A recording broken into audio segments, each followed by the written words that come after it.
Assalamualaikum warahmatullahi wabarakatuh.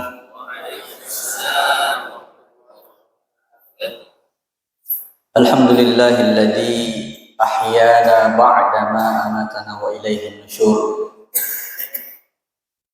Assalatu wassalam ala khatamil anbiya'i wa imamil mursalin sayyidina wa habibina wa syafi'ina wa qurrati a'yunina wa maulana Muhammadin sallallahu alaihi wasallam wa ala alihi wa ashabihi wa atba'ihi ajma'in.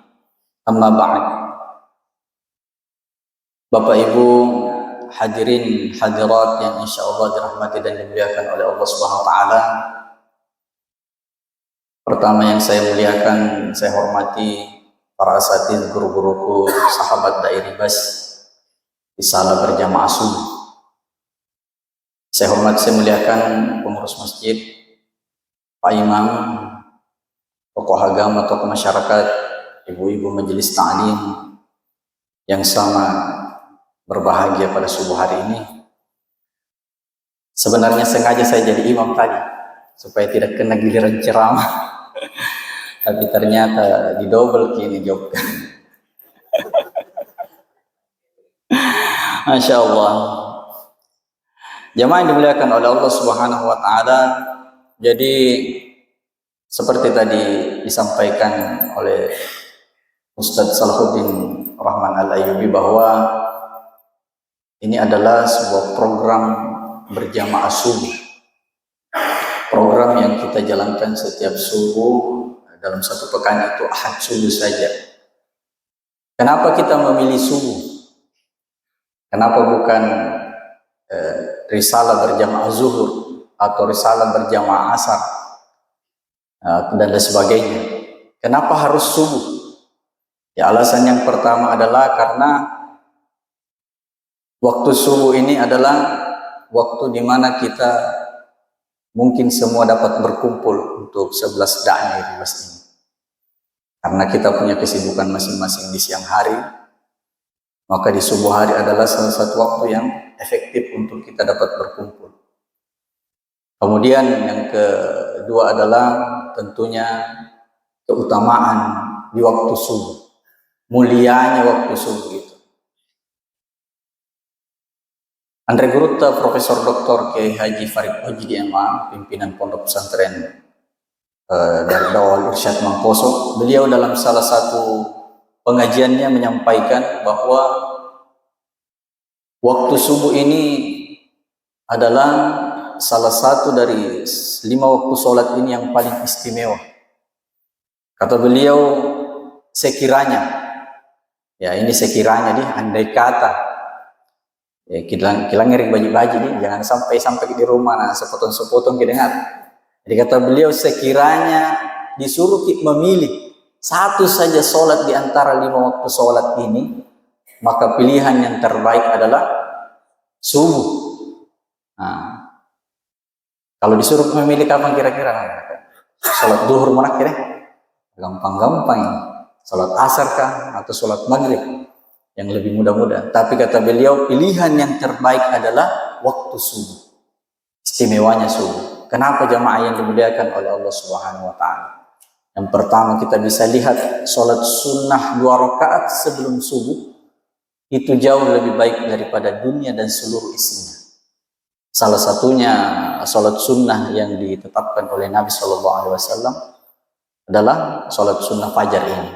Sholat sunnah sebelum subuh. Lalu kemudian sedekahnya. Sedekah yang terbaik di waktu kapan?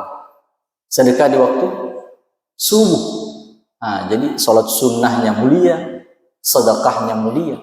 Apalagi waktu sholatnya itu sendiri. Nah, jadi kemuliaannya subuh itu sangat luar biasa. Jamaah ini dimuliakan oleh Allah Subhanahu wa taala.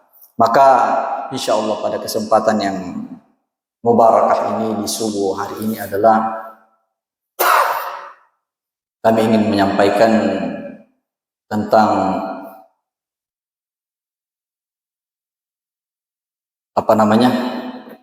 beberapa hal yang diperoleh orang yang menjaga sholat subuhnya.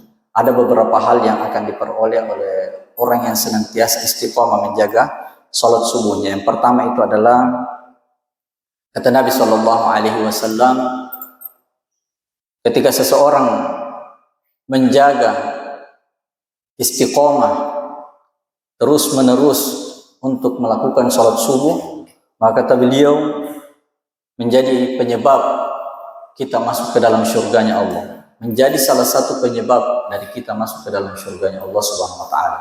Di mana Nabi Shallallahu Alaihi Wasallam bersabda, "Man shallal bardaini," siapa yang senantiasa menjaga dua salat di waktu musim dingin, di waktu dingin, kata Nabi, dakhalal jannah.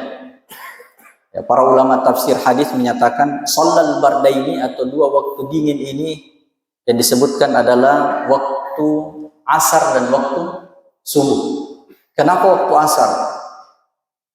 Karena disitulah waktu dimana ketika puncak-puncak panas di waktu zuhur, kemudian berangsur-angsur turun di waktu asar, mulai masuk waktu dingin, kata beliau.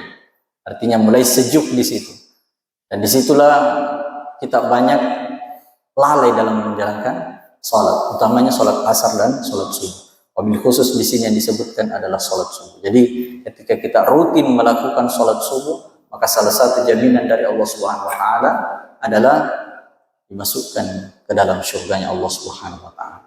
Kemudian yang kedua, yang diperoleh oleh orang yang senantiasa istiqomah menjaga sholat subuhnya adalah yaitu menjadi penghalang untuk kita masuk ke dalam neraka. Ya, sebaliknya daripada yang tadi. Kalau kita dengar sepintas, mungkin ini hadis kenapa harus disebutkan lagi menjadi penghalang neraka. Padahal kita tadi sudah dengar kalau kita rutin sholat subuh masuk surga. Otomatis kalau masuk surga ya tidak masuk neraka.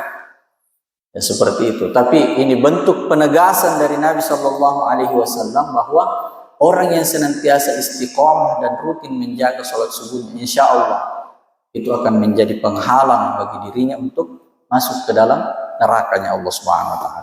Di mana Nabi Shallallahu Alaihi Wasallam bersabda dalam sebuah hadis yang diriwayatkan Imam Muslim, tidaklah akan masuk neraka orang yang senantiasa rutin menjaga sholat subuhnya dan sholat asarnya. Ya, lagi-lagi disebutkan dua sholat ini. Kenapa dua sholat ini sangat ditekankan oleh Allah dan Rasulnya?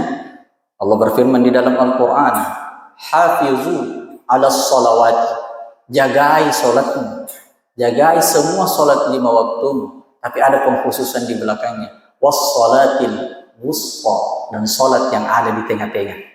Yang mana itu sholat di tengah-tengah? Sholat asar dan sholat subuh. Nah, sebagaimana ada lirik nasyid yang sering dinyanyikan oleh salah seorang dai Ribas, saudara kami Ustaz Ismail Syam, itu kata beliau nasyidnya seperti ini kurang lebih. Sholat subuh kesiangan, sholat zuhur kerepotan, sholat asar ini Ustaz?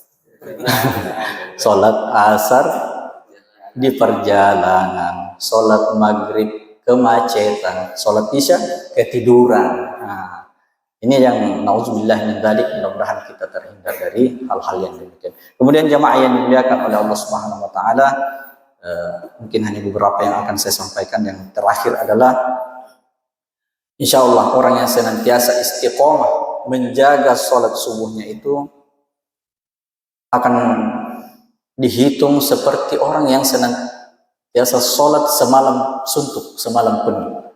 Adakah di antara kita yang sholat satu malam penuh?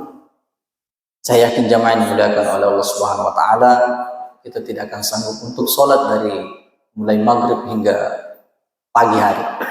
Maka salah satu jaminan dari Allah Subhanahu Wa Taala bagi orang yang senantiasa menjaga sholat subuhnya akan dijamin oleh Allah Subhanahu Wa Taala seperti orang yang senantiasa sholat semalam suntuk.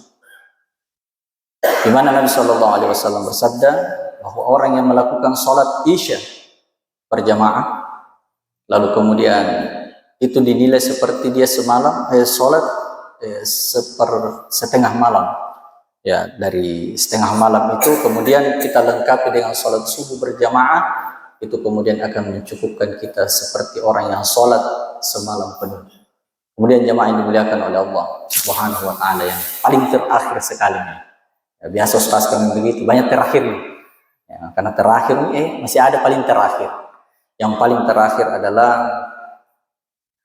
salat subuh ini mencegah kita dari sifat kemunafikan. Nah, ini yang paling utama jemaah yang dimuliakan oleh Allah Subhanahu wa taala, karena orang-orang yang munafik itu paling berat untuk kemudian bangun melaksanakan salat subuh. Dan insya Allah kita ini yang ada di masjid ini dan yang ada di sekitar masjid ini, insya Allah kita semua menjadi orang-orang yang saleh, diberkahi oleh Allah Subhanahu wa taala dan terhindar dari sifat kemunafikan insya Allah.